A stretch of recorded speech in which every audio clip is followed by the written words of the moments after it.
Milliardaires qui croient en l'Afrique, que relate Jeune Afrique économique sont Bill et Melinda Gates, Bill Clinton, Tony Blair, Kofi Annan, l'ancien secrétaire général de l'ONU, le Nigérian Aliko Dangote et le Sud-Africain Patrice Motsepe, pour ne citer que cela. Ils ont tous monté leur propre fondation et financent eux aussi des projets locaux ou internationaux. Ainsi, forts de leurs moyens financiers, ils exercent une influence croissante sur l'agenda des pays où ils interviennent avec des organisations de bienfaisance hors de tout contrôle politique, alors que la crise pèse sur l'aide publique au développement de l'Afrique.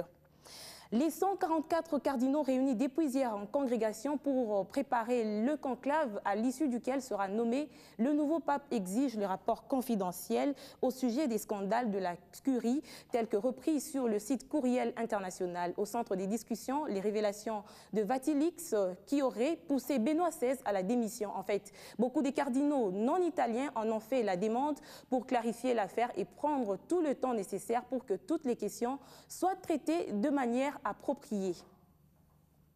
L'actualité en dehors de nos frontières, d'abord le Sénégal. Après une rencontre avec le président François Hollande au palais de l'Élysée, le président sénégalais Macky Sall a réaffirmé sa volonté de réduire la durée de son mandat présidentiel de 7 à 5 ans par choix personnel.